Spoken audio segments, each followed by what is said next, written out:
Ang tatalakayin natin ngayon ay ang content na na-recommend ni Jayo Navio, ang 11 Principles of Leadership na itinuturo sa US Armed Forces at inadapt din sa Armed Forces of the Philippines.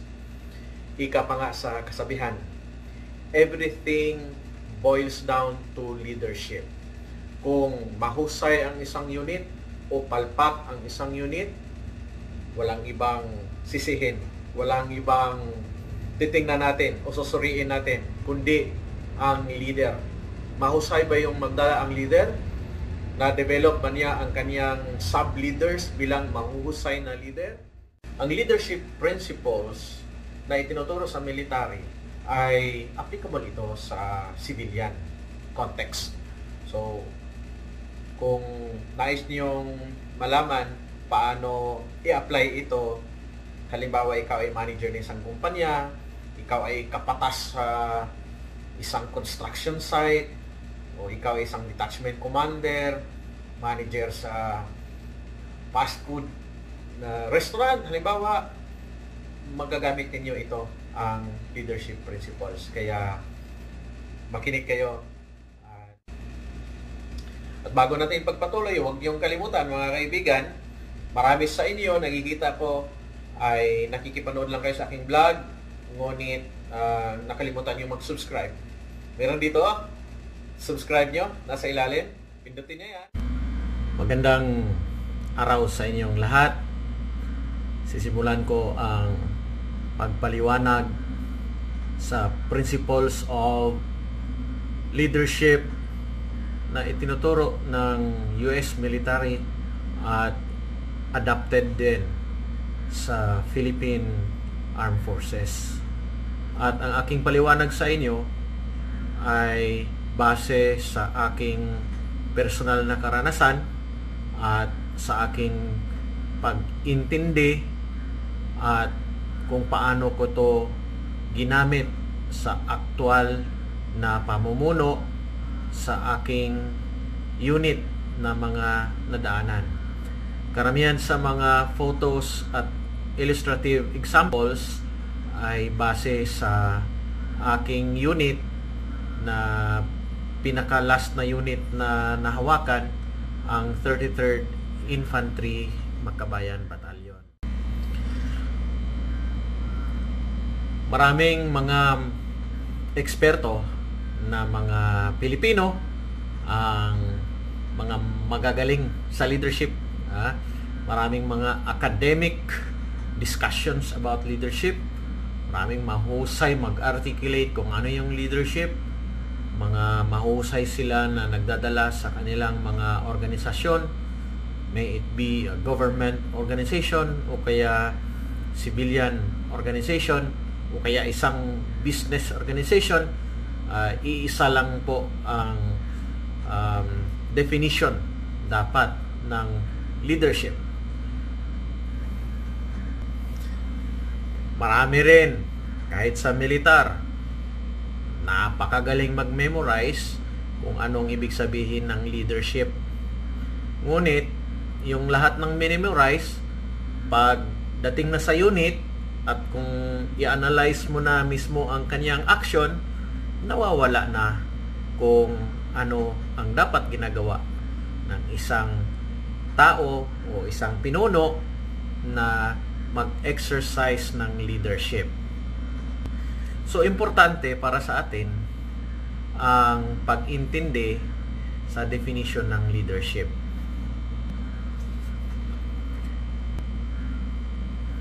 I-refer ko na lang kayo direkta sa isang idol ko na leader na sa kanyang librong isinulat, ayon sa kanya, napakasimple ng leadership. It is the art of influencing. Nothing more, nothing less. Leadership is about influencing. Okay? So therefore, sa leadership ay mayroong the leader at saka the led. Okay? So it is not about a position. It is not about the rank, but it is about a person who is exercising the principles of leading that enables him to influence others to follow what he wants. Ganun ang leadership. Kung maipapagawa mo sa ibang tao ang bagay na gusto mo sa pamamagitan ng pag-influence, ay leadership ang ibig sabihin nun. So therefore, hindi maturingan na leadership kung ang ginagamit mo parati ay ranggo, maniga-siga, gamitin mo yung authority mo na pwede kang mag-punish, pwede kang magtanggal sa kanya sa serbisyo o sa trabaho para mapasunod mo siya. Okay? Kailangan kasi sa leadership ay kusa siyang ang yung subordinate mo ay kusang susunod sa iyo dahil alam niya mag-share siya ng purpose ng organization. At ito na yung mga leadership principles na na-develop after World War II at itinuturo sa US Armed Forces at ginagamit din natin sa Armed Forces of the Philippines. Know yourself and seek self-improvement. So tayo, kahit saan man tayo nanggaling na institution, anong background natin sa training, sa education, ay kilalanin pa rin natin, no? Ano yung ating strength and weaknesses, ating value system, and alamin mo paano mo ma-level up. Okay? I-level up mo yung sarili mo. Paano yon? Halimbawa, kukuha ka ng mentor. Okay? Kukuha ka ng mentor from within the military and also from the civilian organizations, yung mga magagaling na leader, magpa-mentor ka para ma-improve ka. Makinig ka sa iba't ibang mga perspectives on how to lead. Okay? So, ako, halimbawa, ay meron akong mga organizations na kung saan ay nakakakuha ako ng idea on how to lead better. Okay? Nakikinig ako sa kanila, iba yung kanilang mga background, iba yung kanilang mga organization na pinamunuan. So merong mga peculiarities na importante na malaman mo nang sa gayon kung ikaw ay mag-engage doon sa community, pag andun ka na sa ground, madali mong ma-adjust dahil meron ka ng background knowledge. So makukuha mo ito sa pamagitan ng tinatawag na self-education. May mga libro, may YouTube, may Google, okay? And through interactions with other people. Dahil learning is a continuous process. So kung sobra mong yabang, palagay mo, alam mo na lahat, hindi ka na mag-improve. Importante, yung rule number 1, yung principle number 1, know yourself and seek self-improvement. At para sa akin, walang katapusan ang learning process. You learn every day. Okay? Be technically and tactically proficient. Importante ito para sa mga leaders. Okay? So, meron tayong maraming skills na kailangan ma-develop sa mga tauhan o kailangan mong ma-review sa iyong unit para ikaw ay parating high-performing unit. Kung ikaw ay leader, kailangan meron kang level of proficiency sa mga iba't ibang skills.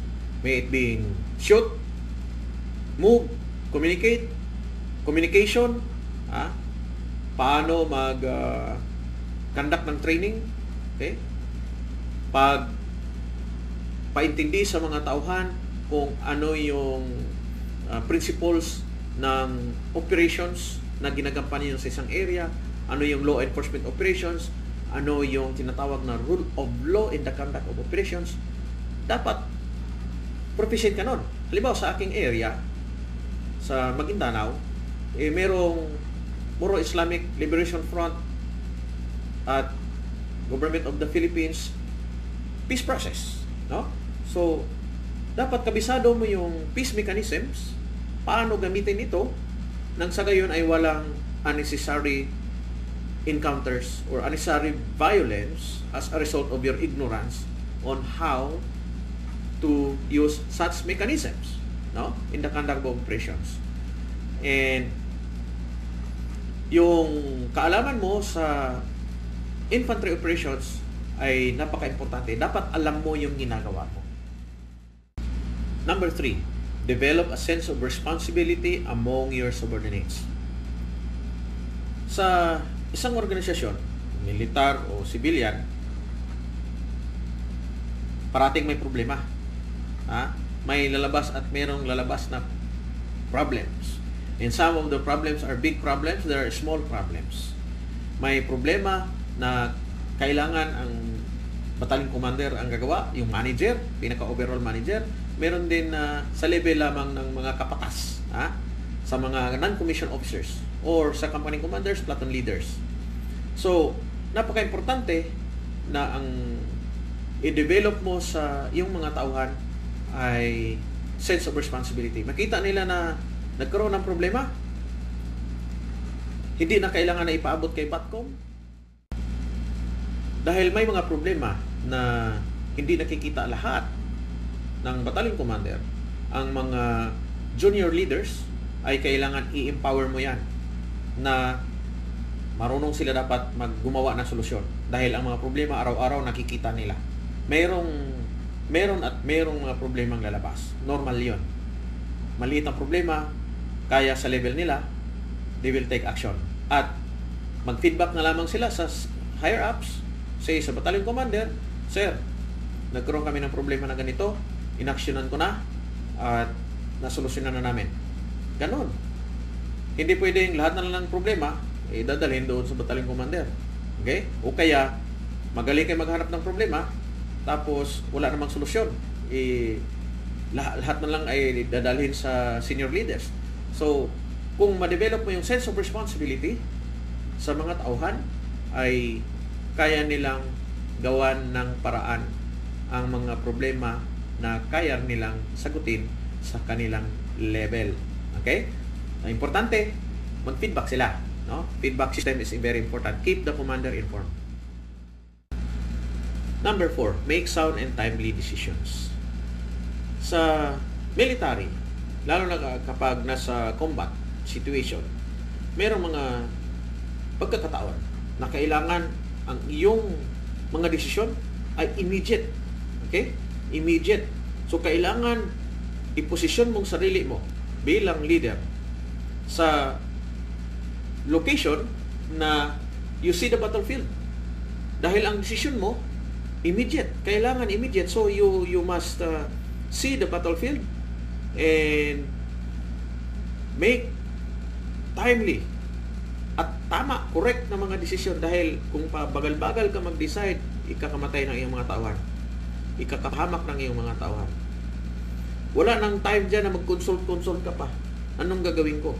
At kung makita ng mga tauhan mo na hindi ka makadecide, doon magkakagulo. Mawala, ma-demoralize yung mga tao mo. So, importante, make sound and timely decisions. Sa civilian organizations, there are times na kailangan mo talaga ipakita na ikaw ay decisive. So, may developing situation, you have to take decisions. No time, wala nang time, no? Wala nang time na mag-consult ka pa. Kung may time, you can consult, pero mabilis pa rin. Hindi yung teka-teka, tagal-tagal, teka-teka, dahil ayaw mong kumuha ng responsibilidad. Doon mo rin makikita yung hindi nakabigay ng desisyon, yun yung ayaw kumuha ng responsibilidad. Dahil ang desisyon mo dyan, tama o mali, ikaw ang mananagot bilang leader. Ang sunod ng paliwarag sa inyo ay yung number 5. Isa sa pinakamahirap, set the example. So, dalawang images na pinakita ko sa inyo dyan na mag-illustrate how to set an example. And it can apply both sa admin at saka sa combat. Okay? Sa military mo na ang paliwanag ko sa inyo. Pag sinabi mo doon sa iyong kampo, mag-uniforme kayong mabuti, maging disiplinado kayo. So dapat ikaw rin, ikaw yung nag-utos. Kahit brigade commander ka o battalion commander ka, pag sinabi mo, ito yung gagawin natin, huwag tayong magsugal, huwag ka rin magsugal. Mag-exercise tayo, mag-exercise ka rin. Mag-rebili tayo tuwing alas 5, mag-rebili ka rin, kasama ka. Huwag ka mag-utos-utos nang hindi mo kayang gawin. Ganun lang kasimple, set the example. At kagaya niyan, gera sa Ligwa San Mars, baguhan pa lang yung mga tauhan ko sa paggamit ng watercraft. Okay? Yung shallow water operations.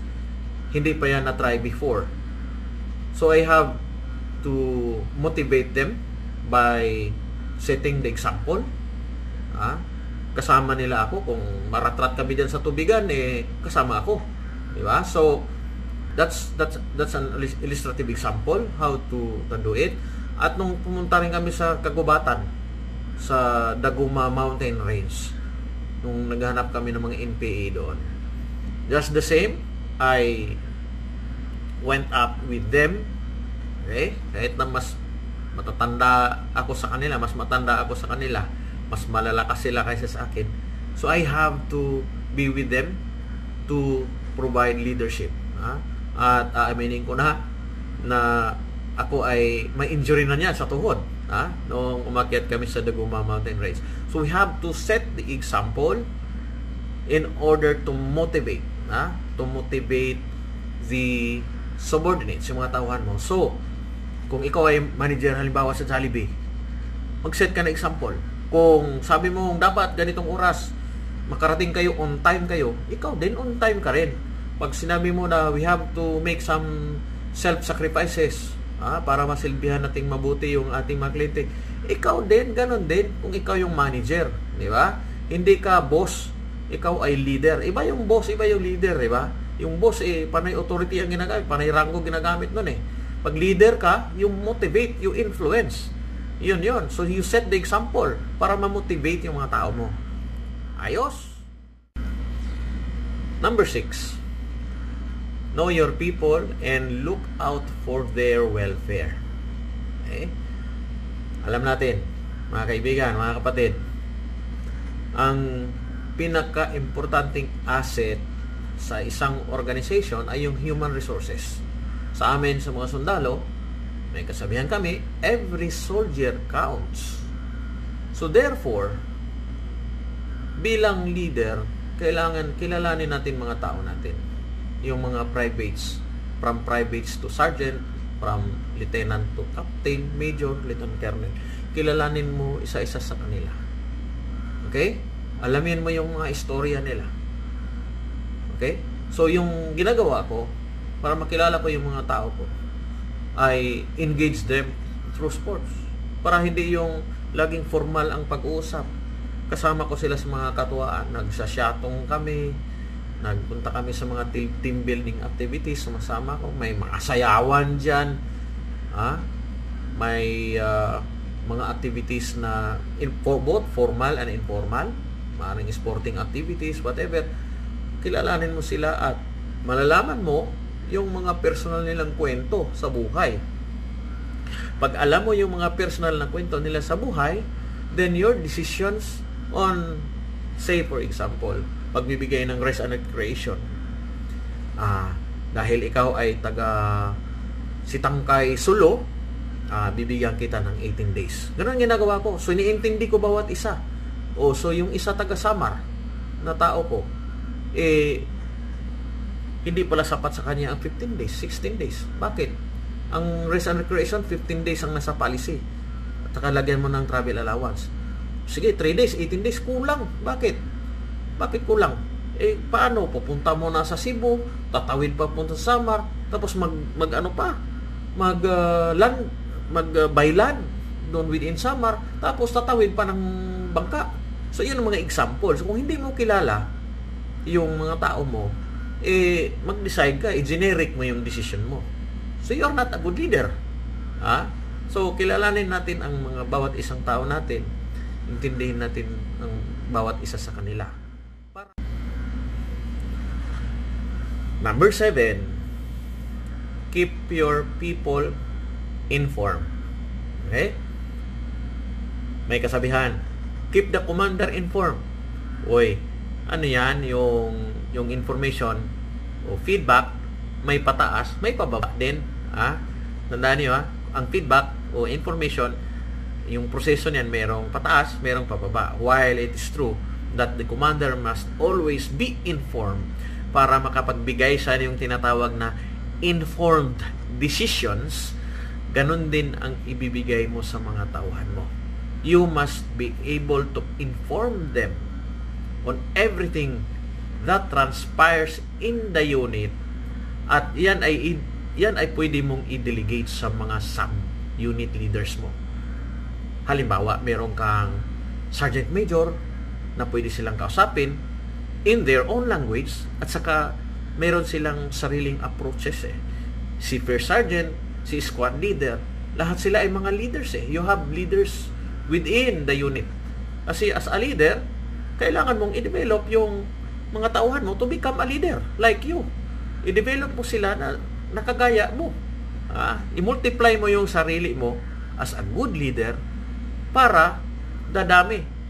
Isipin mo yan para yung MLM, multi-level marketing, na kung ikaw mahusay kang leader, you strive to become a good leader, the best leader around, dapat ma-develop mo yung company commanders mo as good leaders, at i-develop din nila ang bawat NCO as good leaders. Okay? So, yung mga tauhan mo, lagi mong i-inform sa mga nangyayari. Alam nila. At saka yung mga bakit. Ipaliwanag mo bakit. Bakit hindi tayo mangratrat ng bahay? Bakit? Yan. Bakit isuspend natin, kailangan isuspend muna natin ang rest and recreation dahil we have to accomplish this and that. Example lang yan. Inform mo sila. Kasi mag-cause ng demoralization pag hindi alam ng tao yung mga importanteng mga impormasyon. Okay? So, bilang leader, you must be a good communicator.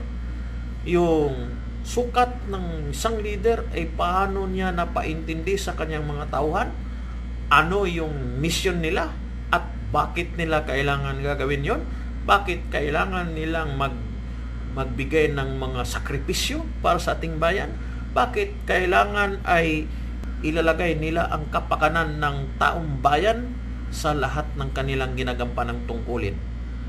Ipaliwanag yon. Otherwise, mga utak pulbura yung mga tao mo kung hindi mo magagampanan yon. Ipaliwanag parati ang bakit sa pamamagitan ng pagbibigay ng tamang impormasyon sa iyong mga tauhan.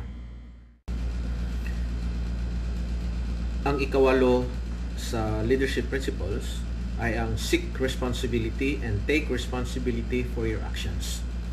Ang isa sa pinakatatandaan natin dito ay ang kataga na leaders share the credit and also the blame.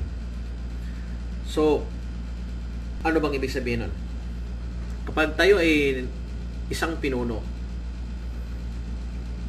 automatic tayo ay mananagot sa lahat ng bagay na nangyari o hindi nangyari sa ating organisasyon o sa ating unit.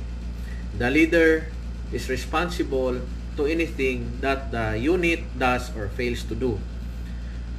Hindi maganda para sa isang leader na yung tinatawag ng mga subordinate na hugas kamay. Magaling mag-utos, ngunit kung may masamang consequence doon sa inutos, inuna niyang sinave yung sarili niya. Hindi maganda yon. Isa yan sa talagang inaayawan at kinainisan. Nawawala ang credibility mo bilang leader kung makilala ka ng iyong mga tauhan na nanglalaglag. Magaling ka mag-utos, ngunit kapag may mangyaring masama o hindi maganda, nauna kang maghugas kamay. So, bilang leader, tandaan natin, importante na kukunin natin ang responsibilidad sa anuman ang kahinatnan ng mga kautusan na ating ibinaba sa ating mga tauhan. At ang resulta niyan ay malaking tiwala at kooperasyon sa ating mga subordinates. Ang sunod, pang-siyam, ay ensure that assigned tasks are understood, supervised, and accomplished. So sa amin sa military, napakarami ng mga klaseng tasking. May it be conduct of law enforcement operations, may it be civil military operations, o simpleng maghahanda para sa isang anibersaryo. Kunwari, meron kaming gagawing party. Kapag magbigay ka ng task, siguraduhin mo na naintindihan, sinusupervision, at yun ay nagagampanan. Tandaan natin na kung depende sa kung ano yung level ng ating pagiging leader, kung anong saan ka nakalagay. Kunwari ako bilang battalion commander, hindi pwede na pakialamanan, mag-micromanage ko, pakialamanan ko yung trabaho ng isang squad leader. So kapag bilang battalion commander, sasabihin ko sa aking mga sub-unit leaders, staff officers, tayo ay magkaroon ng anibersaryo at kilalanin natin ang ating mga sundalo na nakapag-perform ng mabuti sa ating unit. At nais ko, bigyan din natin pagkilala yung ating mga bisita, at gusto ko maging masaya ang lahat ng mga tropa, maging ang ating mga stakeholders at mga kapamilya ng mga kasundaluhan. So, kung ako ay battalion commander, iyon ang aking gagawin na guidance. Yun yung pinapaintindi ko sa aking mga sub-unit leaders. At sila din ay ipasa nila yon kapag magkipag-usap na sila sa mga sub-unit leaders down to the squad leaders. Ganun din.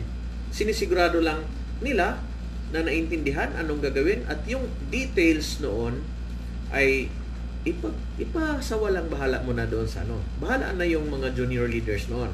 At ang importante lang, magbigay sila ng feedback sa iyo. Klaro ano ang mangyari, at yung timeline, very klaro, very clear. Ito yung timeline, ano yung mangyayari base doon sa timeline, yung sa preparasyon. So yun yung i-feedback nila pabalik sa iyo, dahil klaro para sa iyo na yung intent mo, yung tinatawag na intent. Okay? So diyan masusukat yung isang magaling na leader sa art ng communication, na ipaintindi niya yung kanyang intent, at sa art of delegation. Paano niya ma-delegate sa kanyang sub-unit leaders para magampanan yung kanilang mga tungkulin, yung mga tasks na yon. At kung paano ma-supervision, merong tinatawag na troop leading procedure, di ba?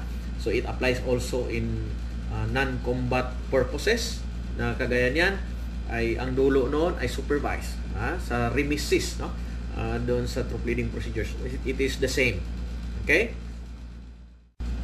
Number 10, train your people as a team. In the army, we work as teams. Wala dito yung sariling command. Nagsasarili lang. Ibig sabihin, individual effort. Bihira ang individual effort. Kailangan as teams. So, importante sa army, and even in many organizations, importante ang teamwork.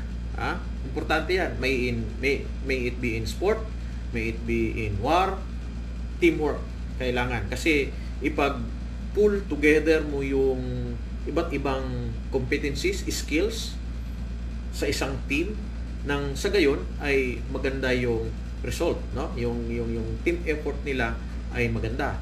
Halimbawa sa isang team ay meron diyan gunner, mayroong grenadier, mayroong designated marksman, so mayroong navigator. So yung lahat ng mga skills nila ay sinasanay mo, i-rotate mo sila sa kahit saan sila ilagay na posisyon doon, at skills na yon, alam nila lahat yun.